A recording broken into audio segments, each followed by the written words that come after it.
This is Dr. Gigi Sabbat, and you're listening into the Walk With Me podcast. My guest today is Ms.Thomas. Welcome to the show. I am so thrilled to be here, Dr. Sabbat. It is a pleasure. I am so appreciative of you bringing me on and letting me tell my story. Thanks, Karen. Such an honor. Now, can you tell us a little bit more about you and where are you from, Karen? Well, I live here in Virginia Beach, Virginia. I came from California when I was very little, but one beach to another beach. I'm a beach baby. I love it. I love the beach as well, so much so that it's on the front cover of one of my books. Yes, I love it. Now, Karen, can you tell us a little bit more about what inspired you to do the type of work that you do? Well, it pretty much chose me. When I started when I wanted to have a baby. I was married. We had our first house, and of course, you start with kids, right? Right. So when my first baby was born, it was a surprise that she had a birth defect called Spina Bifida. And that required a little bit more maternity leave. And then when I went back to work, they decided that they were going to lay me off. And my job had my health insurance. So not only did I lose my paycheck, we then started having to self-insure to keep her medical bills paid. She had $100,000 in medical bills in her first 7 days. So if, medical bills have not changed in 40 some years. Back then with a, young mom and dad, we were struggling just to, put a life together. And here now we have a baby that has medical problems. Thank you so much for sharing, Karen. Now, what message do you have for other folks out there, or families who have children who are experiencing the same diagnosis? Well, the one nice thing, I guess, if you call it nice, is that after she was born, within, I think, a couple of years, they started or had a test that they now do for all pregnant mothers. So it's not a surprise now for mothers to have a baby with spina bifida. It's more of the choice whether do they complete the pregnancy or not. And that's, of course, somebody's private choice. I would have, whether I knew it or not, or she had it and I'd known about it, I still would have had her. That would have been my choice. But most people now will find out with testing in utero, with so many things that they can test now, there's not as many surprises. But the thing is when you have a new baby and it has medical problems and you're not working, you can't even go get a job. So what I do now is based because I had to find a way to make money from home. I had to find a way to pay for the insurance and support my family. So over the last 43 years, that is exactly what I have become an expert at doing. And you were laid off, correct? I was laid off. I won't say fired because they just said they didn't need me anymore. So it was basically they waited 90 days to the letter of the law to let me go. Yeah. And I had a new baby and I just didn't know how, with all the doctor's appointments and, therapies and clinics, that I would even be able to get a job and hold it down. So we sold our house. We lived with friends for a while. And then in trying to get my life back together and become a family that had our own place, I started looking for ways that I could make money from in the house. I love it. And now you're known as the surefire income guru, correct? That's it. I became a top leading sales rep with Avon, and I was with Avon for 40 some years, sold over $1 million in product. But of course, now I'm helping my mom through her last season and being the Avon and delivery and everything that went with that.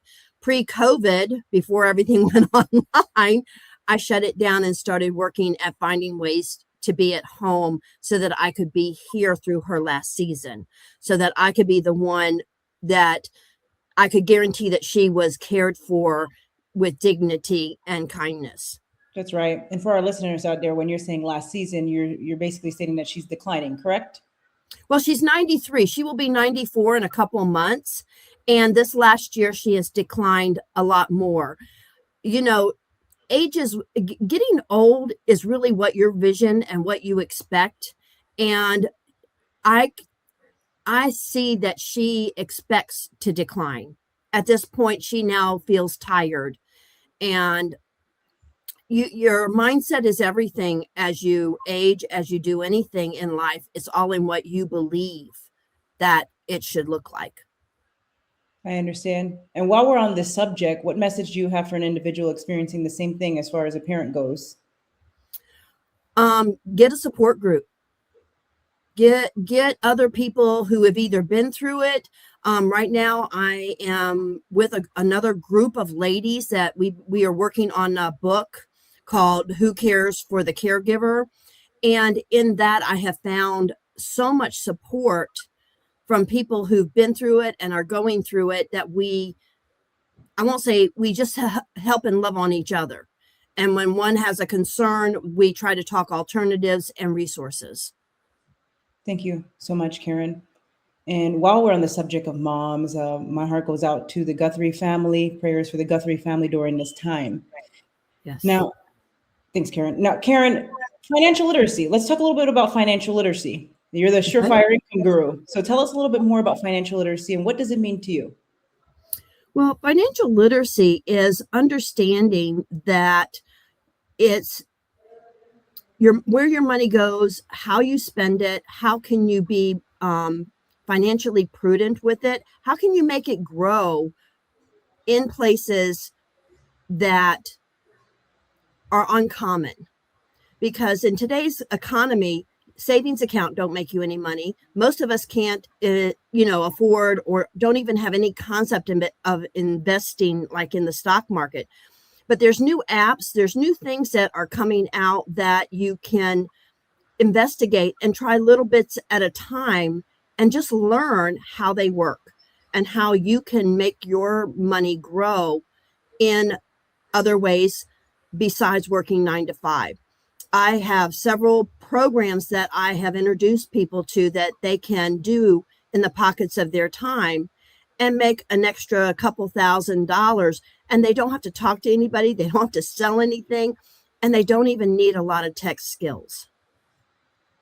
I love it. Very powerful. Thanks so much for sharing, Karen. Now, Karen, what gives you the most joy? What gives me the most joy? Yes. Right now, seeing my mom smile.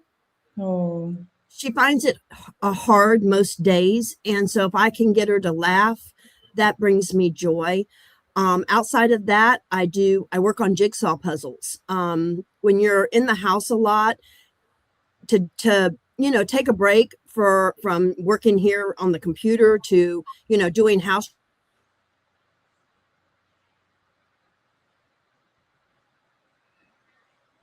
it appears that the, Uh-oh. there we go. Yes, it appears that it was frozen for a moment. Karen, can you hear Okay. me? You can Yes, see me? I can. I don't know if it was your internet or mine, but that's we gotta love technology. Exactly. And keep it moving, right? That's it. But yeah, I love doing puzzles. We used to do them together.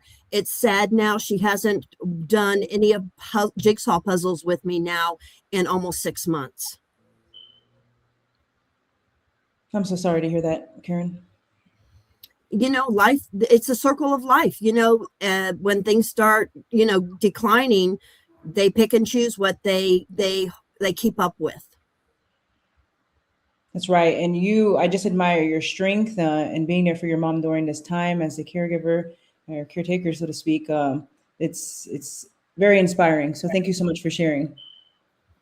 Oh, well, thank you for letting me tell this story, because from caregiving to my daughter, raising her to be an independent, young woman, and now caring for my mom, it seems like, working from home and having to find and support myself, because my mom, my next big, if you call it tragic event or life altering event, will be when my mom transitions.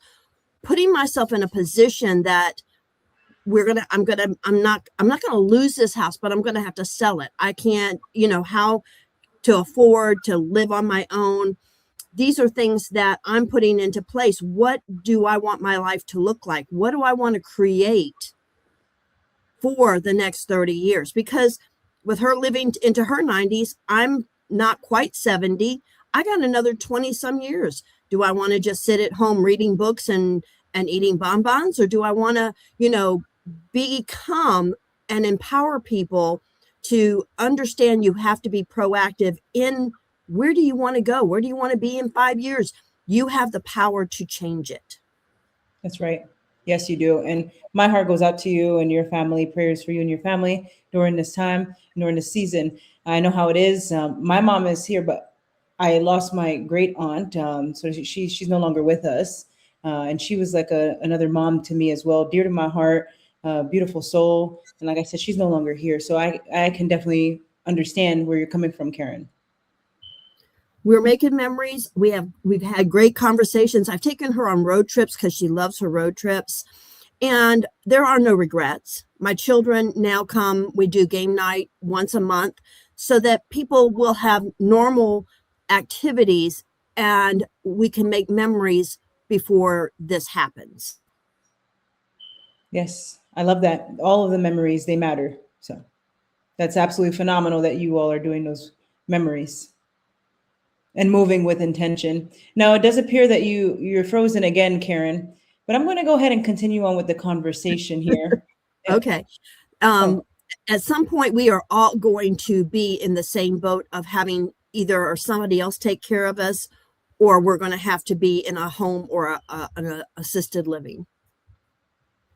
thank you so much for sharing, Karen. Now, Karen, what is your best advice to the audience for walking with purpose and living a life of happiness? My best advice is to understand that every day, what you think and what you believe creates your future. So I would encourage anybody to start thinking about what would you like what would you like to enjoy in your life, and then find ways that you can start walking and adding that into it. If it takes more money to have the things that you think you'd like in your life, then I encourage you to contact me about getting some extra income solutions for working from home, that you can start building that sunshine fund, that you can start building the ways that you can get whatever it is that you want to add to your life, because you are in control. It does not matter what happens out there. You have the power and the choices that you can add and create where you want to be 5 years from now. I love it. That's right. Intentional movement truly matters. Karen, do you have any last words for the audience? Love yourself. Mm, Learn to control your own thoughts and take fear out of it. Because when you live in fear, you don't make good choices. Our brain cannot have rational thought when it's always afraid of something. So, understanding and facing all those conversations in your head that are just lies, they are just truly lies. And I would encourage everyone to just master your own thinking. I love it. Karen, thank you so much for being a guest on the Walk With Me podcast. Now, where can the audience find you? They can find me on Facebook at Karen Anderson Thomas. I'm on TikTok at A Better Life Karen. I am on LinkedIn at A Better Life is a Choice. And of course, if you contact me at my URL website, it is abetterlifeisachoice.com. Love it. Ladies and gentlemen, make sure to check out Karen on all of her social media platforms and her website. And Karen, thanks again for being a guest on the Walk With Me podcast. God bless you. Thank you so much for having me. It's been a pleasure. What you do and what you bring on this podcast is truly life-changing and empowering for people. I receive it. Thanks, Karen. God bless. Thank you.